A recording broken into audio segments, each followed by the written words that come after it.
So yes,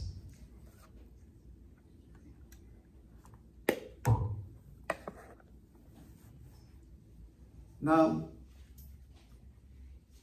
is making money harmful? No. Is making a lot of money harmful? No. Can And making a lot of money ever be harmful? if you're not Okay. proper state of mind, then It depends on what you're using the money for. Depends upon what your intention is, isn't it? yes. So yes, wealth creation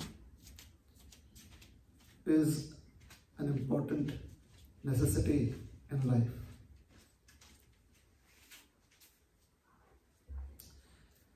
Fortunately or unfortunately, it is also a source of lot of evil in this world. So it would be fortunate, right? It is unfortunately.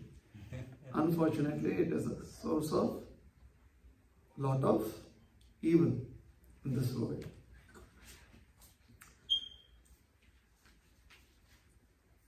So, is there a safe way of wealth correction, of wealth creation? And how to go about it?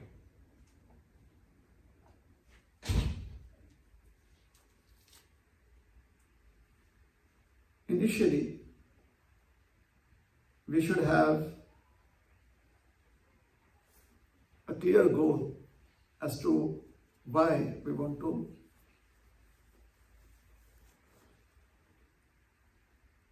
make money in life.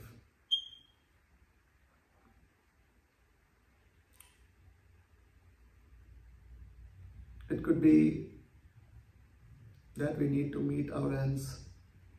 It could be for investment. So that clarity has to be there. If that clarity is not there, then there could be unnecessary anxiety in our lives. Like once upon a time, a gentleman who lived in a rural landscape, let's say a farmer. A farmer happened to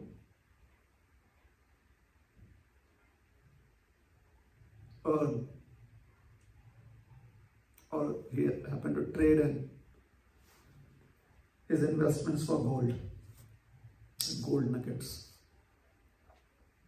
This was in the olden days when there were no banks or security deposit lockers. So you had to be protecting your own wealth, your own assets. So the farmer thought that why don't I keep it safely in the forest? Because typically a forest is a dwelling that not many people visit. So he thought that this could be a safe place. The only people who are interested would be humans.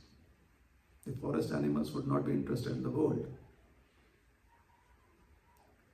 And the forests are sparsely populated. So he figured out a dense area of the forest, some distance away from his farmlands. So he found a dense area of the forest, and then he took his markings, dug a deep hole in the ground, and put all of his gold nuggets in that hole and covered it up with earth and rocks, with dirt and rocks. He covered it up.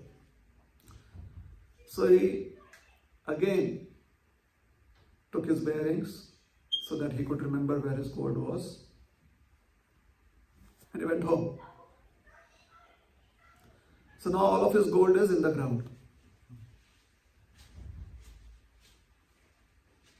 I'm not sure what you call it in Telugu, but in North India it is called as Gada Hua Dhan.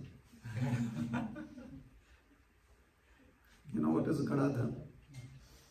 What do we call it in Telugu or Tamil? Gupta Nidhi. Gupta Nidhi, yes, Gupta Nidhi. Buried treasure. So he had his gold. But he also was a little insecure about it. So every day in the morning, he would go to that area of the forest, dig up the dirt, look at his gold, feel reassured, cover it up again, and go back to his house. Something that most of us do with our portfolios. Something similar? Yes? Count, recount.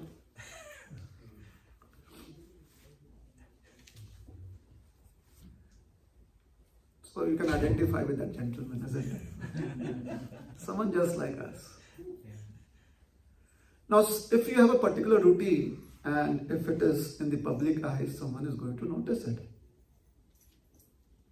Hence, you are very careful not to look at your digital assets when you are in a public area.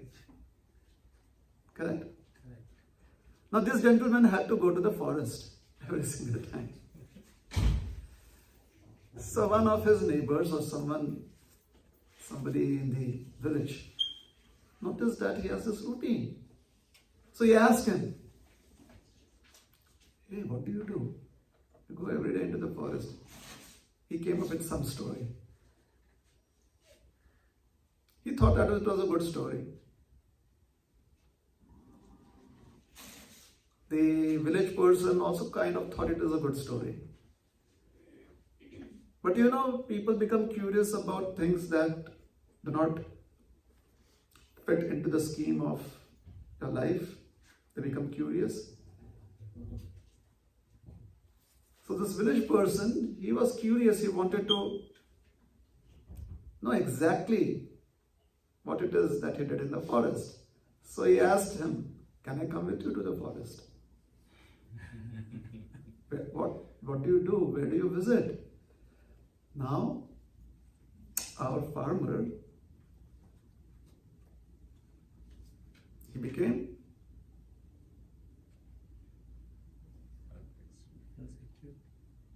now a little alert.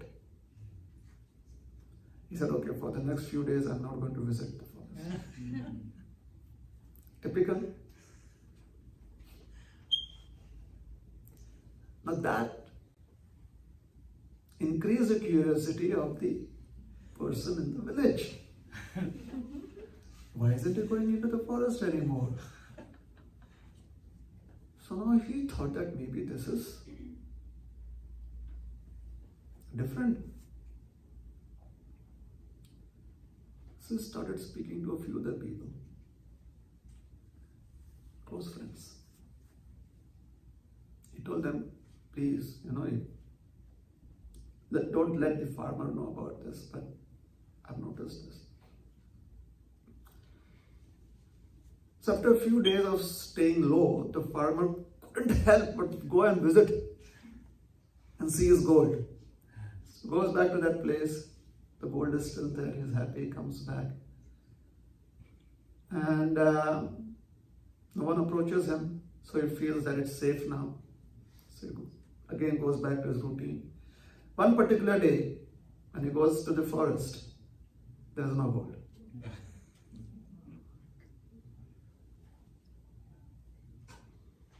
He's completely in shock.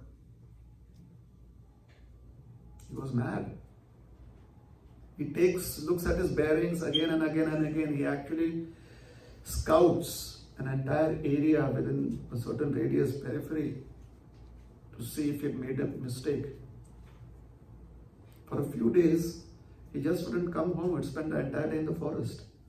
And only at night he would come back home dejected. His wife was concerned. The others noticed it. now he became suspicious of his friends. He started accusing them. Did you take my gold? They're like, what gold? This is the first time we are hearing about it. Oh, there was gold. But nobody in the village knew about the gold. So they all said that they did not know anything about the gold. They don't have the gold. Few months passed and he, because it was a large portion of his savings, practically all of his savings. So he felt as if he had gone bankrupt and he couldn't even file for Chapter 11. So he had lost that money. So life became very hard for him, and especially for his family, because he wouldn't work, he would constantly be irritated. So after 5 to 6 months, he realized that he'd become a complete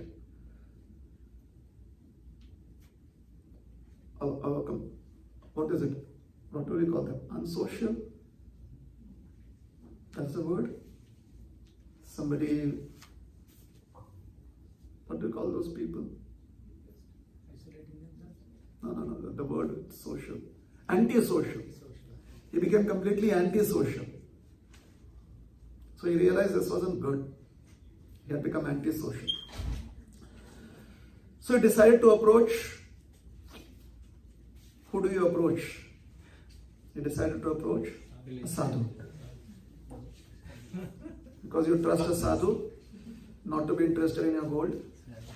If you had come to me, I would have shown a lot of interest in gold. But obviously he did not come to me. So he went to some sadhu. A really nice person, complete renunciate. And he told him the whole story and told him that how life has been so terrible for him for the past 6 months, every single day and night.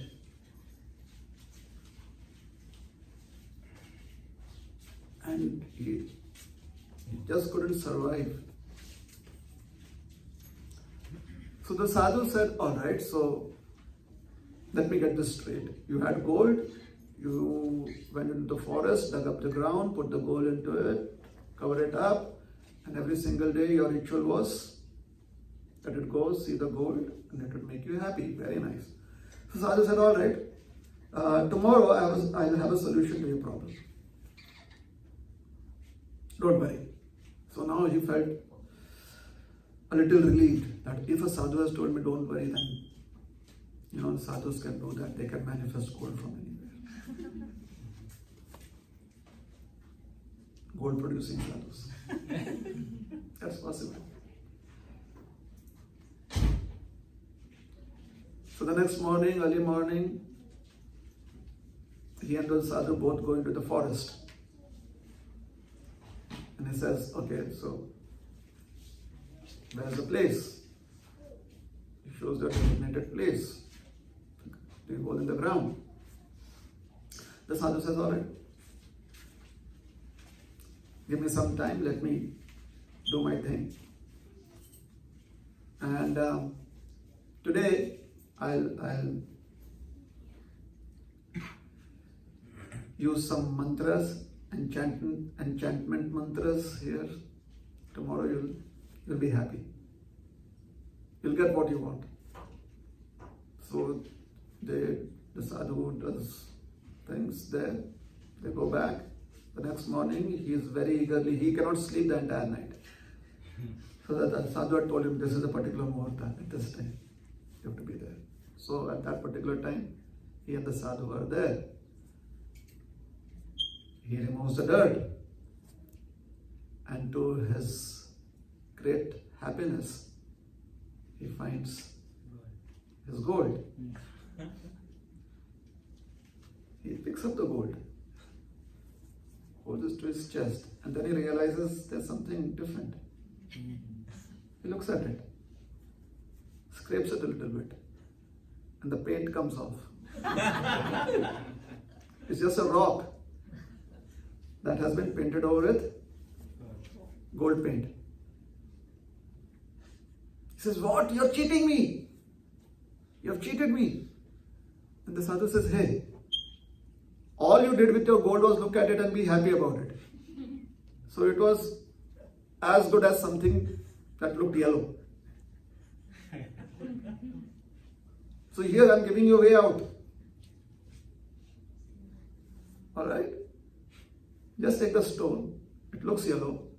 Consider it to be gold. And be happy about it. Because for you, all that the gold was worth was what was the price of the gold for you? It was just some matter, some stone, some metal in the ground. So if that is how you want your wealth to stay, then you might as well have anything that looks like gold and just be happy about it. So the moral of the story is, if you want to make money, you should also know what you should use it for.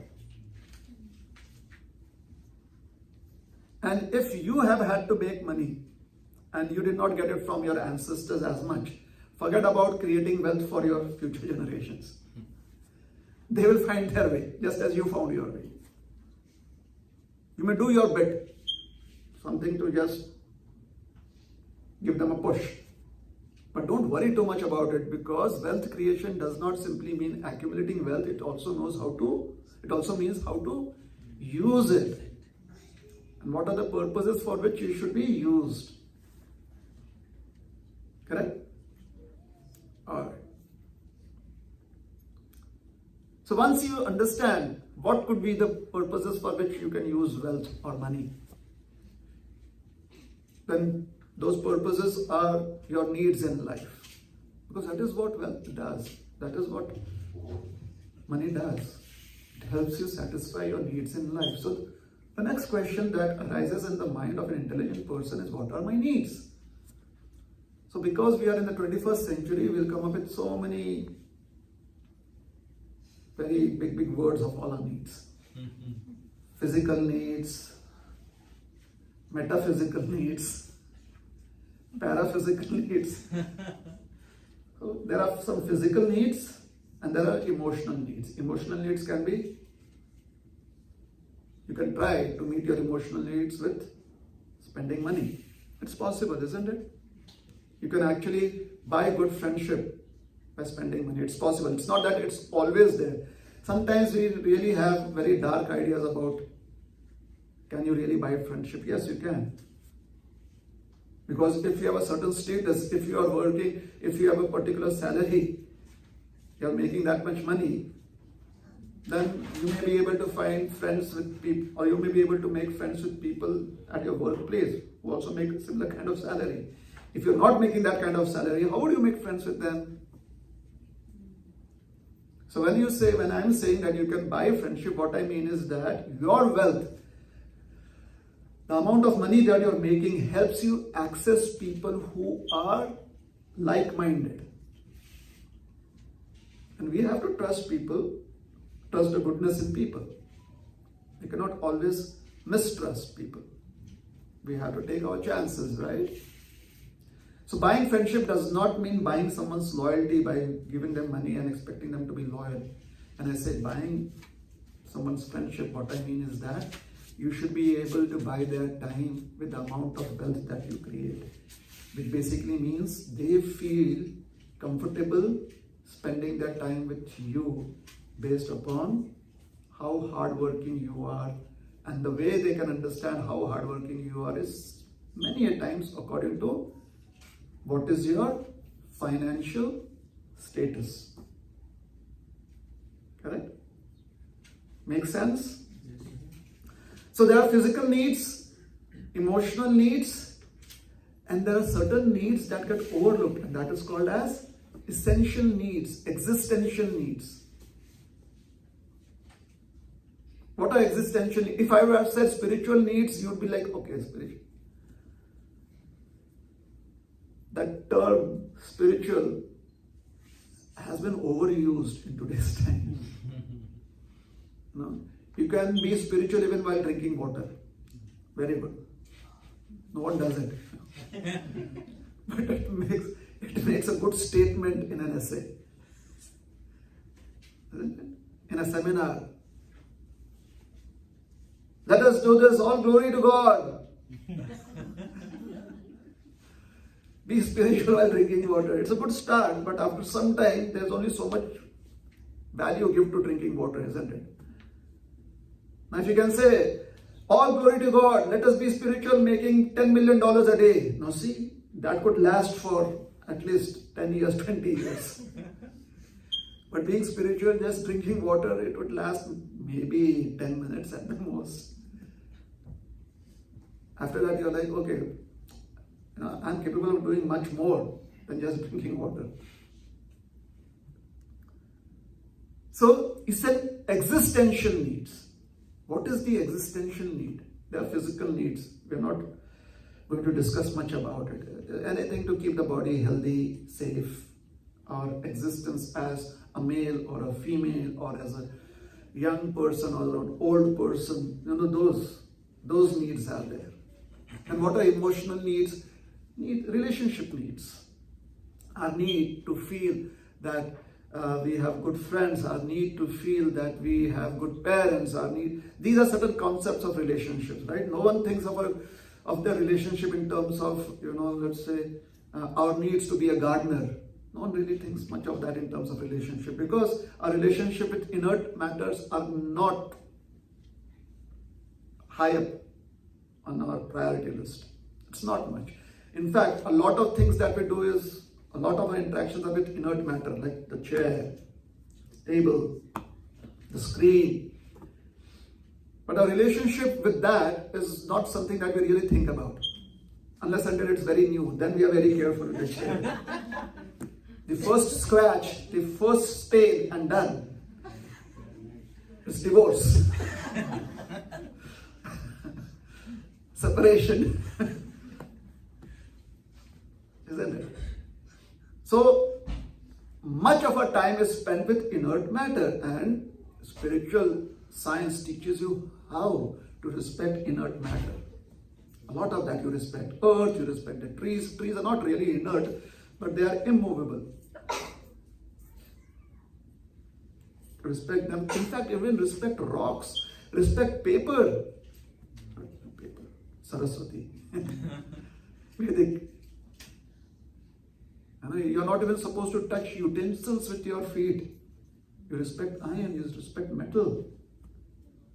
Have you ever seen people work with their feet with metals? Unless and until it's pottery. And even after that, before starting, they offer respects. Please, I have to touch you with my feet. Please forgive me. A potter does that. We are speaking of potters that use large amounts of clay and they have to step on it. If you just use your potter's wheel because it is fun, it is your hobby, then you don't need to do that. You just use your hands. Someone who makes bricks the old way, they have their own brick kiln.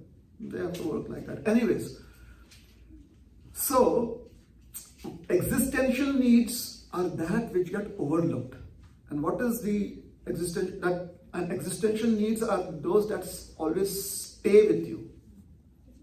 Always it stays with you. So what are existential needs? The need to be connected to someone that is always there with you. Always. Hence, when people there are failed relationships amongst human species, they try to do it with species that are less inert. No. Less active and more inert. Like animal species. And when there are failed relationships there, because a pet, unless until you keep a snake or you have an elephant or a dinosaur as a pet, they can outlast you. But typical pets, you lose them. Within 5 years, 10 years, you lose them. Your lifespan is much more. So when you lose someone that you're very attached to, then that relationship it's very difficult to handle it. So why are those relationships there? Because there is an existential need. The existential need is to have someone comfort you in all situations. Be with you in your happiness, comfort you whenever you're low. Throughout your life. And this existential need is what makes people use their intelligence to come up with an idea of eternity. At least look at that idea. At least look at that concept, because this existential need is there. In simple words, Prabhupada would say that everyone wants to be happy. This is a simple way of putting it. But we are complicated people. We have studied too much of philosophy, literature, therefore, search for happiness. Oh, everyone is looking for happiness. It's not as relevant. But when we speak in terms of existential needs, it seems new. It seems that which can be looked into, subject matter. So the need to be existing eternally and to be comforted, being in someone else's association eternally, is what makes people explore philosophy. And whenever those needs feel satisfied, people are seriously into philosophy. And when they get diverted, then they go back to their temporary physical needs and emotional needs. Like for example, when you're very serious about your search for philosophical answers and you're convinced that, hey, I should not even drink tea. Let's say, because we can relate with that, no tea. Done. So in those days, even if someone offers you Gokul tea, you're like, no tea. Because you try to be very, very principled. And one of the ideas of being principled is that you have to be strict. You have to not give in to the basic human desires, like wanting to enjoy the sense of taste. So you say, no, Prabhuji, no, Mataji. And then someone will say, oh, you're such a pakka devotee. We cannot do without Gokul tea. And then there is an entire discussion about that. People forget the discussion should be on Bhagavad Gita chapter 2 verse number 7 or something like that. Discussion is about an entire, whether Gokul tea is sense gratification, not sense gratification. Well, drinking water can also be sense gratification, please. So should we have a discussion about that? No. Because I only like water from this store and that brand. So then Shukadeva Goswami will come up to us and says, hey, did the rivers stop flowing? Did the lake stop giving water? Are the clouds no longer giving any rain? And we are like, yes, they are, but we need it to be filtered, And sometimes it's hard water. And Shukadeva Goswami is wondering, oh, maybe I missed out on that. I should be reborn in 21st century to have the experience of treated water, soft water. But I don't think so he ever had that opportunity. Do you think Shukadeva Goswami had an opportunity like that? Poor person, poor man, isn't it? So the idea of existential needs is, what is it that we actually need and it will stay beyond time? Those needs are going to stay beyond time. And Krishna conscious philosophy explains that the needs that even stay beyond time is the need of the part serving the whole. That need always stays. We being part and parcel, our need to do service stays even after we transcend time. It stays even after the body's death. It stays even after we have gone beyond birth and death. Because the part always stays a part And the whole always stays a whole. And we are part of the whole. And somehow or the other, the part always staying a part is also complete as much as the whole letting go of a part is also complete. And what is a famous verse from the Ishopanishad that supports this? Yes. Correct. Please be confident enough to say the verse loud and clear.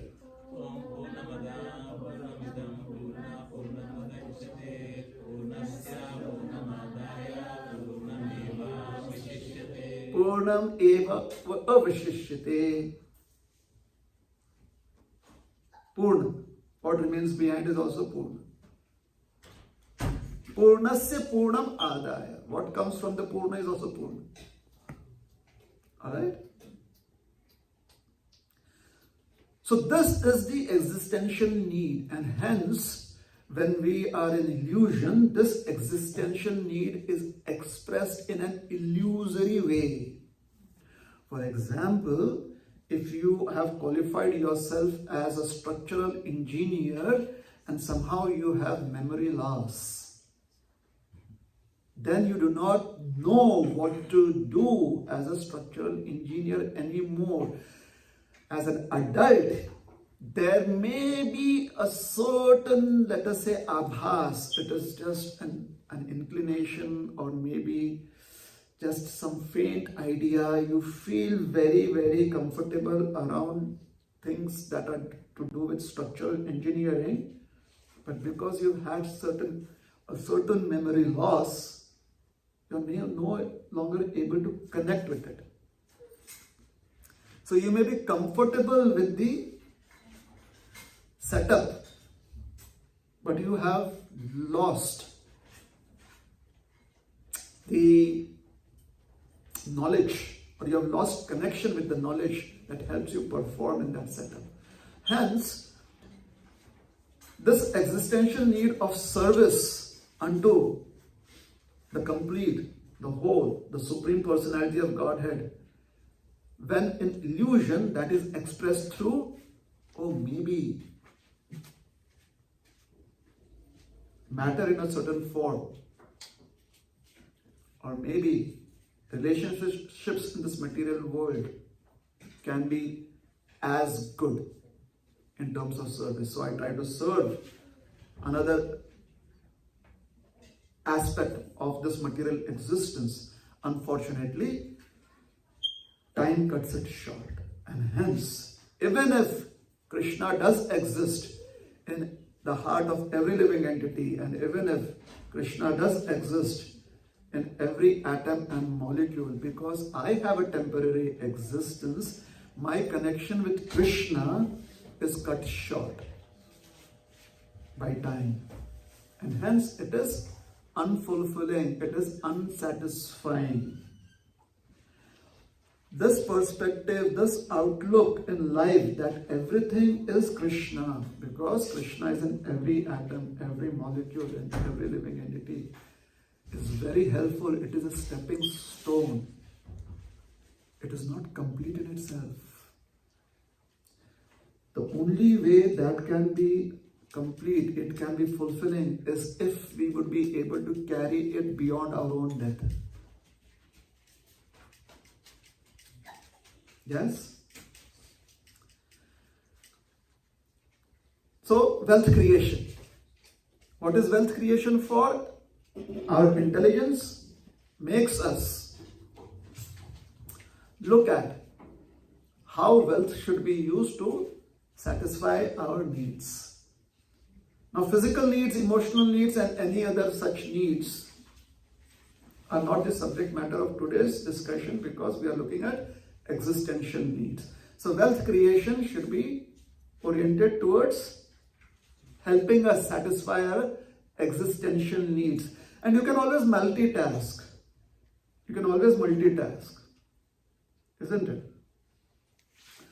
For example, if you are on a boat, then you just don't take a ride across the lake or the river. You can also look at the scenery, you can also maybe take a picture, a painting. You can always multitask. So similarly, as one is trying to address our existential need, we can also multitask by seeing towards fulfillment of our physical and emotional needs. We are not very expert that when we fulfill our existential needs, our emotional and physical needs may also be fulfilled. We are not so expert. So we also spend time taking care of those needs.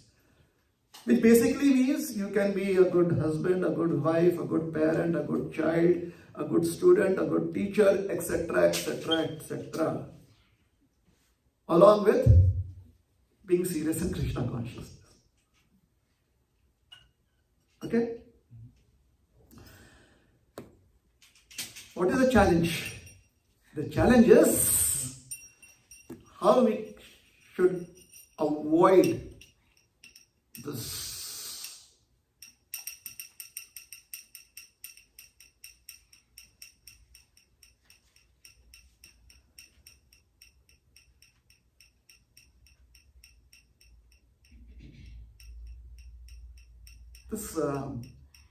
knack, this habit that we have of being distracted from our goal.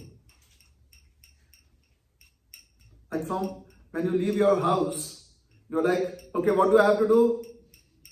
And your husband or your wife or your child or your parents, someone says, oh, you have to go to the grocery store and you have to go to Costco's and then you go to Kroger's. Get these things done, come back. On the way, you see your friends on the cricket field. So what do? Because you're a good husband or a good wife or a good etc., etc., etc., you text home, I'll be a little late. Now this wasn't in their plans. But we have this habit of easily being distracted. Correct? So, once upon a time,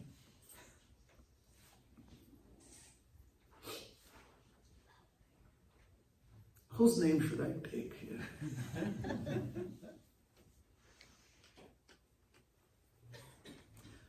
Is it okay if I take the name of Govinda? Is that alright? Okay. Once upon a time, Govinda, he thought that my father, Sarvagya Govinda,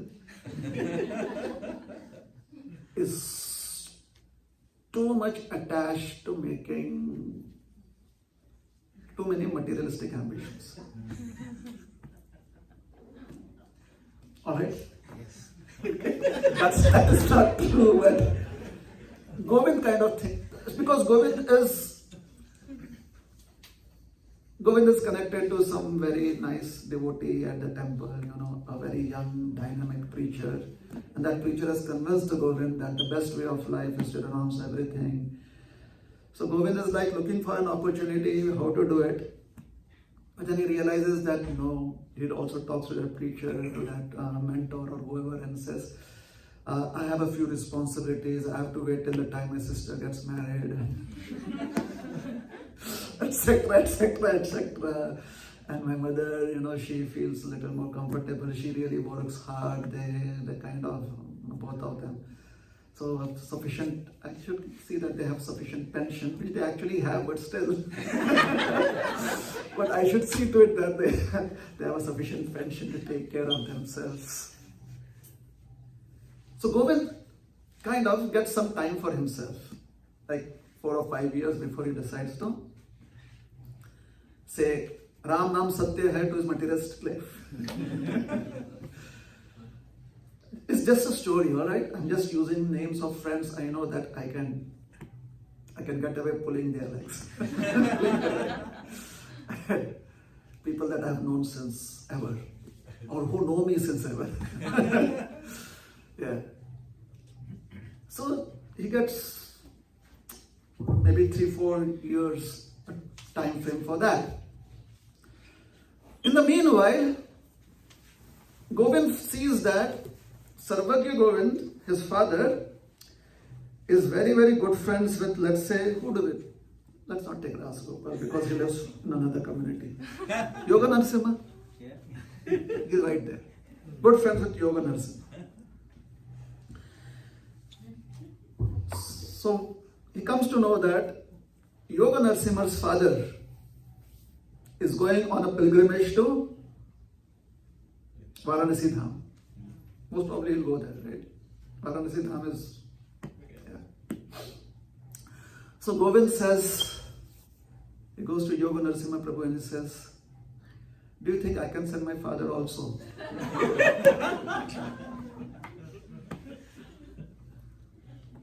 On this pilgrimage. So Yoga Narasimha Prabhu, he convinces Sarvagya Govinda Prabhu that please go. So Sarvagya Govinda Prabhu trusts Yoga Narasimha Prabhu. He says, all right, you take care of my business. I'm not sure Govind what he'll do. He's too young. So you let me go on this pilgrimage. So they go on this pilgrimage. Oh, they really, for the first time, Sarvagya Govinda Prabhu is on a pilgrimage where he does not have to worry about how to make things work. He is not into the nitty-gritty. He's just simply relaxing. Everything else is being worked out because Govind has taken care of everything. Paid for vacation. I mean, he's waiting for a long time for that. So Govind will do that. So he's on a paid for vacation. You have to let Govind know he's not here. So he's on this vacation. They go to Kashi. In Kashi, there is this place called as Manikarnika Ghat. Okay. What is Manikarnika Ghat? It is a cremation ghat. It is the biggest cremation ghat on the entire planet. At any given time, you can have at least 15 to 20 burning pyres. People who have passed away. At any given time. That is the most slack. Having 15 to 20, and they have facility for 100 pyres going on at the same time. Can you imagine a crematorium like that? So Manikarnika Ghat is a very, very, let us say, well-equipped place for handling cremations. Now people, they can have free access to it. You don't even need to, book an appointment because it's an open crematorium. So you can just go there, sit and meditate. And many sadhus do that. So Sarvagya Govind Prabhu and Yoga Narasimha's father, they are at this place. Sarvagya Govind Prabhu sits there right from morning through evening, watching hundreds of funeral pyres, and he has not gotten up for eating, no drinking. He's completely like, you could say he's zombied. He's in deep meditation, whatever. He's in deep meditation. Towards the end, and his colleague, the other gentleman, he kind of says, all right, let us go and see that. But Sarvagya Govinda Prabhu says, no, let me just sit here.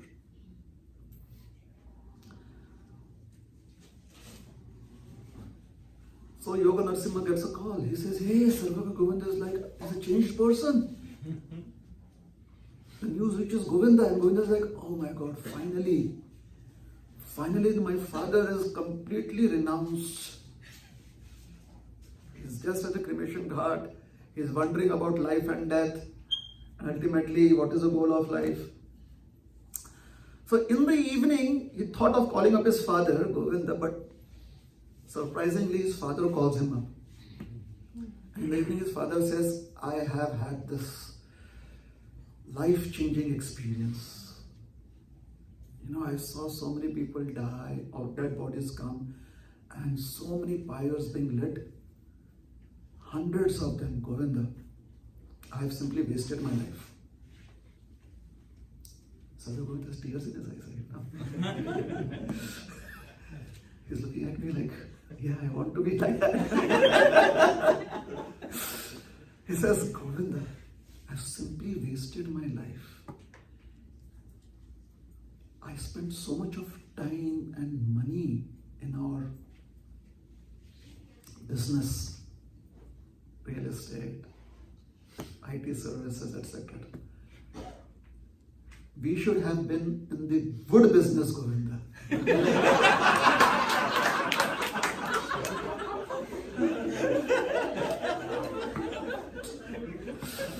We would have made so much more money.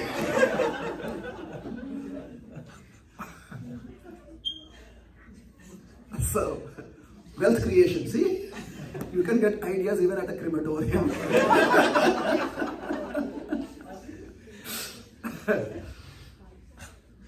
Thank you, sir.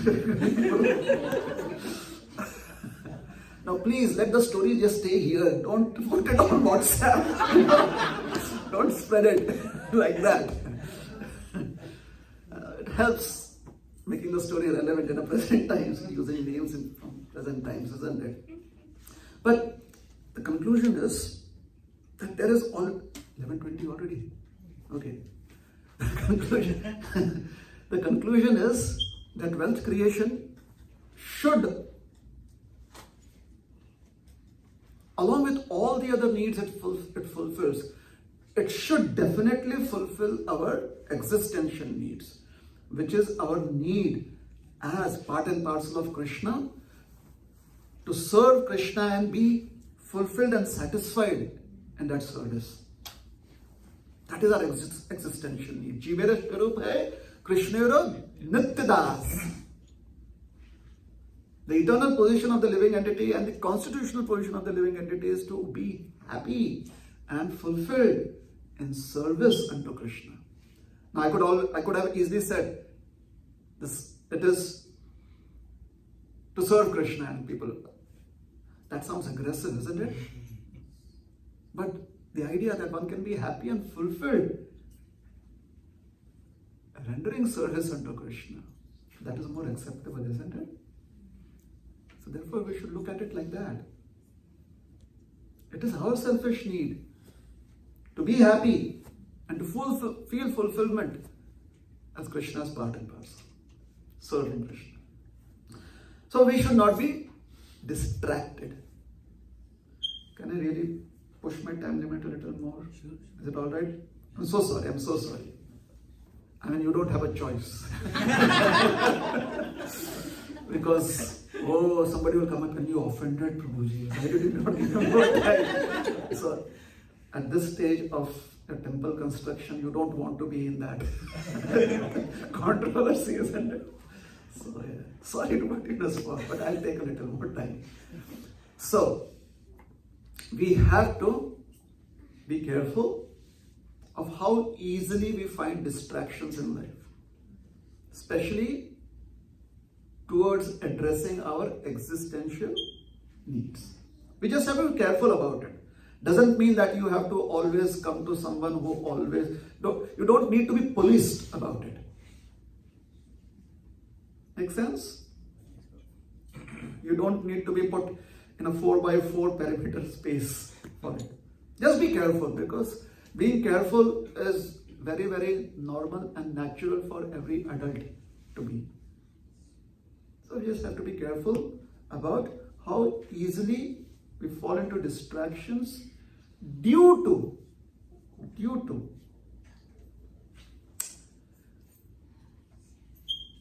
being passive towards our existential needs.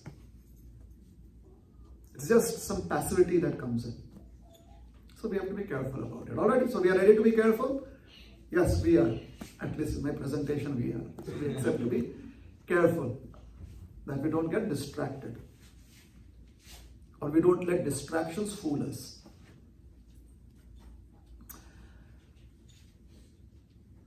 How do we do that? So, I come from a place in India where a lot of people are completely, they are insanely devoted to Lord Vitthal. You know who's Lord Vitthal? We also call him Pandurang. Now, some people in Andhra, they call him as Pandarinath. Yes? Because he belongs to a place known as Pandaripur. We call it Pandarpur.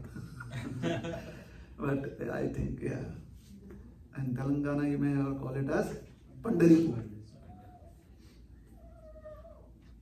So, Lord Vitthal is Krishna. One day he decided that, hey, let me go and along with my cowherd boyfriends, let me go and take my cows for grazing on the banks of the river Bhima, which the river forms just as Vrindavan, the Yamuna is like a crescent moon around Vrindavan. So similarly, the river Bhima is like a crescent moon around Pandharpur. Therefore, in that part, the river Bhima is called as Chandrabhaga, like crescent moon. Chandrabhaga. So she is female there. The river is female. So hence, the name is not Chandrabhaga because Chandrabhaga would be a male name. So she is Chandrabhaga. So a great saint of the name, so Krishna came there to graze his cows. And the place since then has been famous as Gopalpur.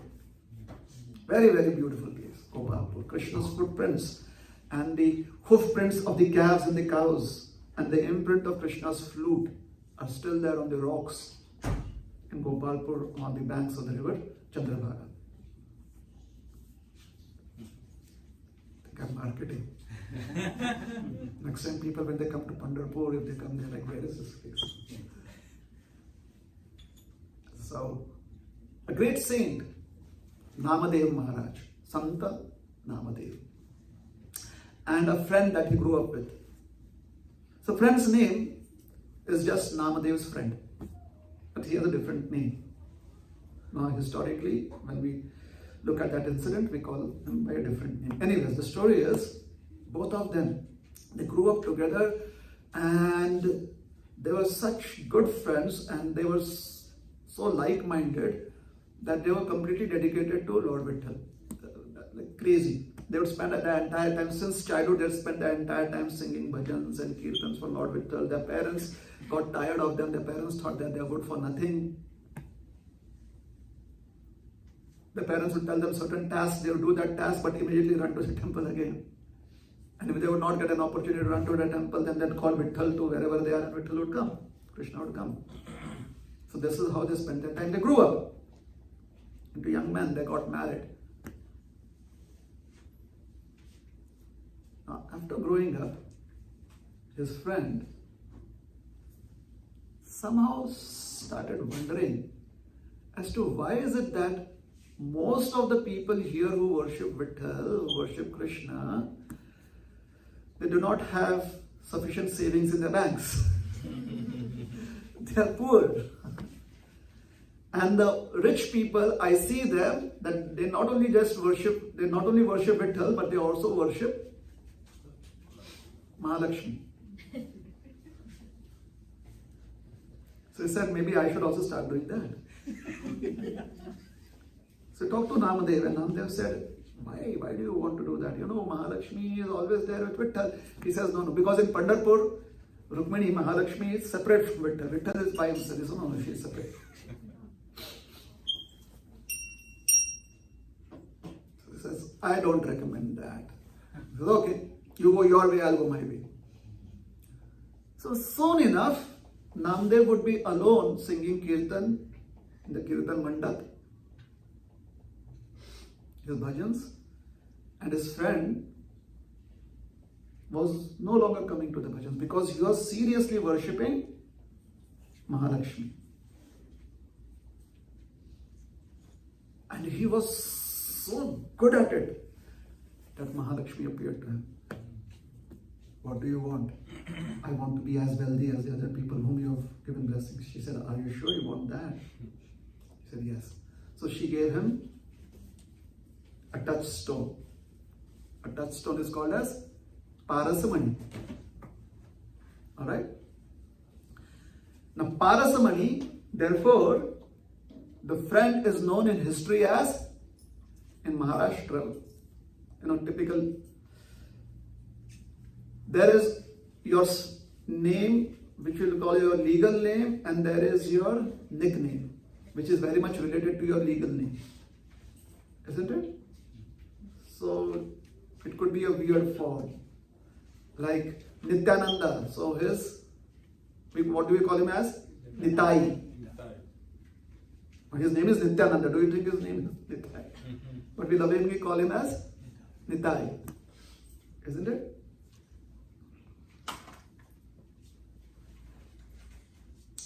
Nimai always had the name Nimai. But his name was Vishwambhar. His name was Vishwambhar. But they lovingly called him as Nimai. So Parasmani, someone who had Parasmani and who was doing kirtan and he was, a devotee. So devotee is known as Bhagavat. And someone who has Parasmani, so Paras Bhagavat. But because that is a very, very, what do you say? Sanskrit way of saying it. So there has to be a Prakrit way of saying it, colloquial way. So it's called as Parsha Bhagavat. What is it called as? Parsha Bhagavat. Parsha means someone who has Paras. Parsha Bhagavat. So now Parsha Bhagavat had the touchstone. Now he would worship the touchstone along with the Shaligram Shila that he had. But he would be more partial towards the touchstone. Now, whatever metal he would touch, iron he would touch with the touchstone, it would turn into gold. So now his wife had gold earrings, gold necklaces, a lot of gold utensils. His wife was Kamala. So Namadev's wife, whose name was Radha, people would call her as Radhai or sometimes Rajai. She was a devotee, but she also had other aspirations. So she looked at Kamala and she's like, hey, wait. And they were friends since childhood too. Where did you get all this wealth from? She said, I'll tell you the secret. Please don't tell your husband. I will not tell my husband. And when she heard what the secret was, she said, definitely I'm not going to tell my husband now because I know how he is. So she told him, I have this touchstone. My husband has it by worshipping Mahalakshmi, Lakshmi. She said, oh. She tried convincing her husband, why don't you also worship Lakshmi? What has gotten into you? So one day when Namadev was out of town, she requested Kamala that, could you lend me your touchstone for one day? She's like, yeah. When you have sufficient, if you have $10 and somebody asks you for $10, you're like, sorry. But if you have $1 million and somebody asks you for $10, you're like, okay, I'll return it back to you. You're okay, yeah, I praise it, return it back. So now she has sufficient gold. So when her friend asked her, she said, okay, for a day plus, but please return it tomorrow. Or no, by evening, because my husband comes back in the evening to worship. So she took it home. Namadev was not there. She touched a few things, some nuts, some bolts, turned into gold. She went to the market, she sold off that gold, got some jewelry for herself, got some nice clothes for her children, fixed up a few things at home, something that she, few things that she needed, which she thought that her husband would never notice because he never notices anything.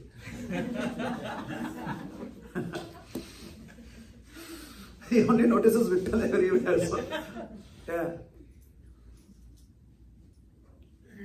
Namdev arrived early.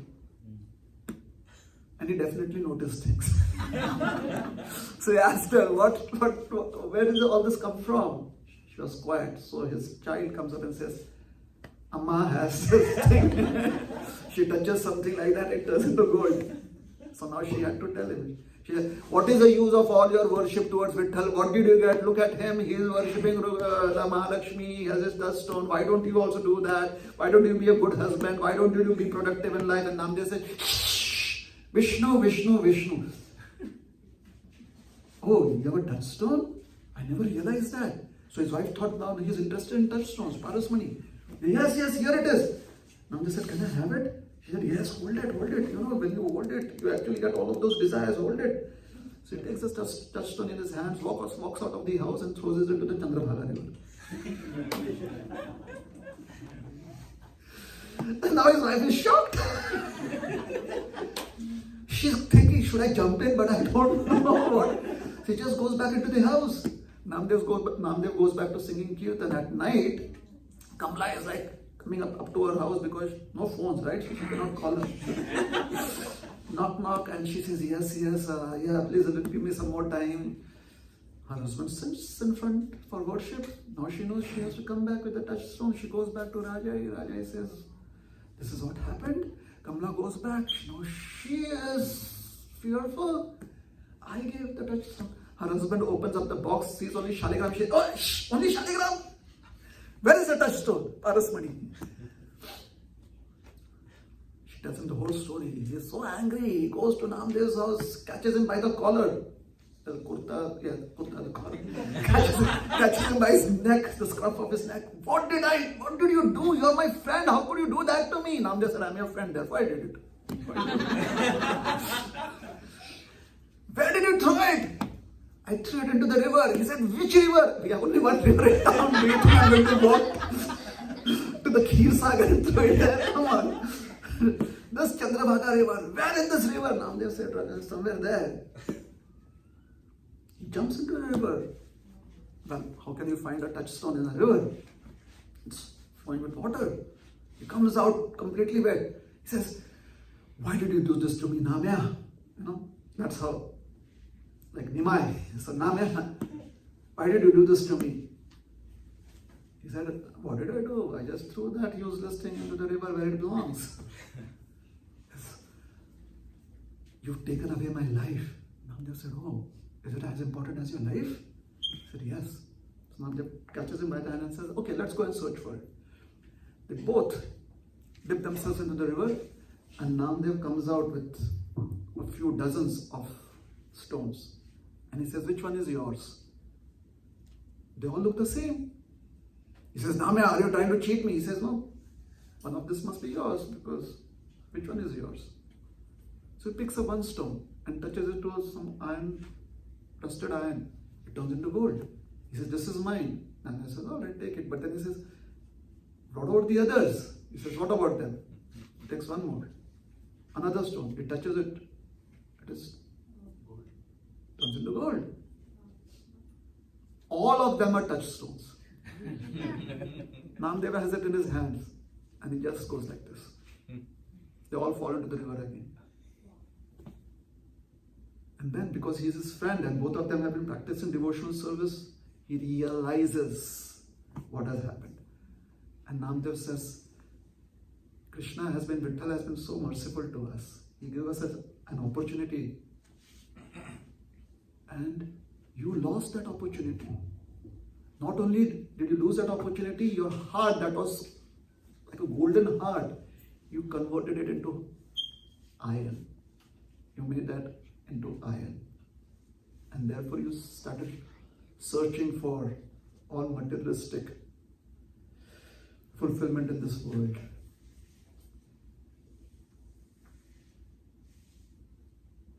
Now you have the opportunity again. What do you want to do with your life? And Parsha Bhagavat said, Namya, you have opened my eyes. And the touchstone that he had, he threw it back into the river. And he said, now is the time to turn my iron heart into gold again. And that is not possible. It is not possible to do that with that parasmani. It is only possible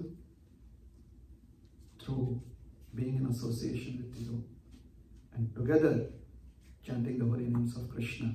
Hare Krishna, Hare Krishna, Krishna Krishna, Hare Hare, Hare Rama, Rama Rama, Hare Hare. So yes, worship of Vitthal, worship of the Supreme Personality of Godhead, or any of his energies, we can get, there is a possibility that we can get so many worldly touchstones, this business deal, that business deal. These are just touchstones, aren't they?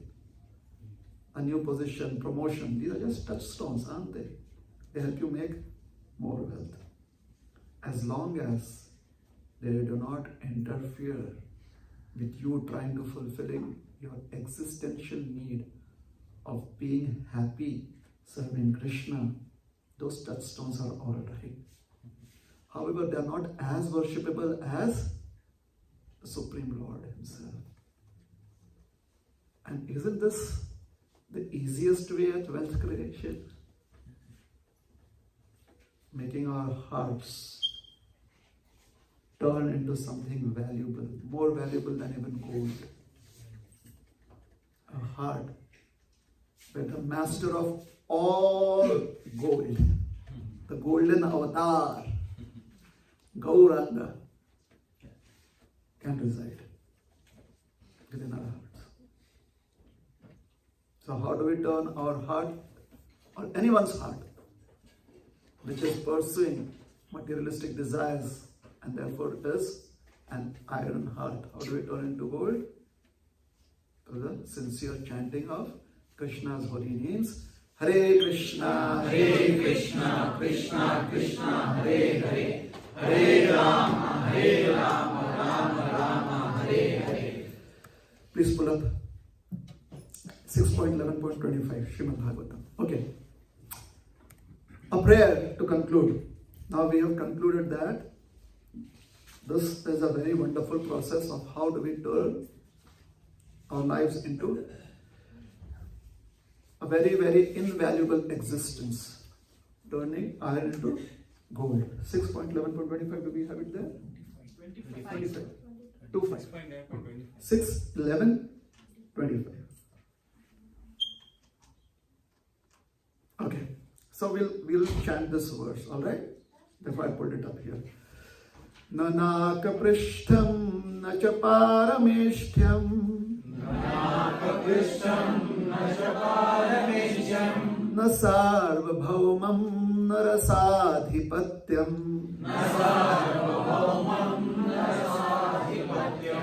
न योगसिद्धिरपुनर्भवं वा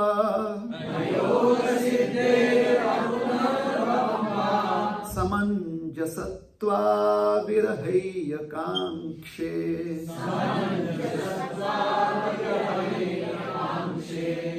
So in the word for word meaning, if you look at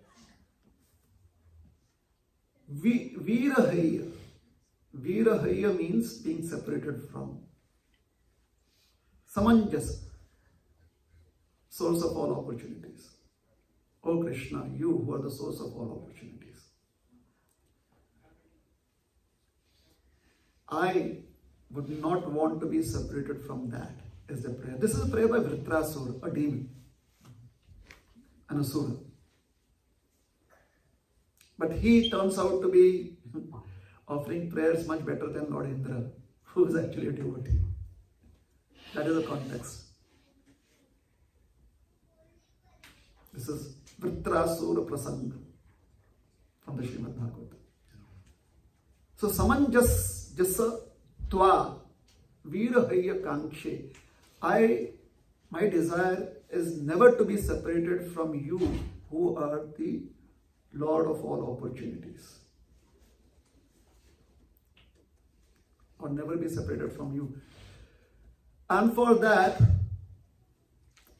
I'm ready to give up everything else. What are that? What is that?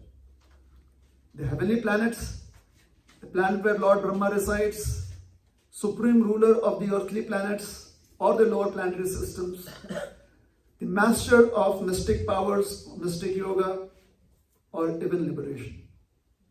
I don't want any of that. If it means giving up being connected to you.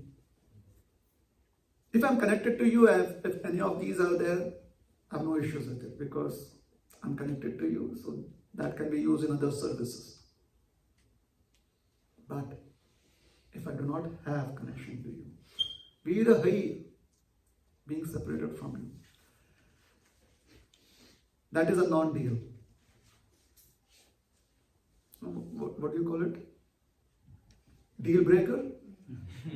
That is a deal breaker.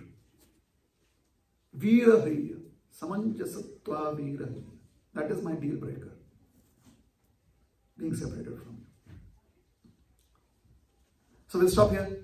Thank you very much. Hare Krishna. Srila Prabhupada ki jai. Gaur Bhakta Vrinda ki jai.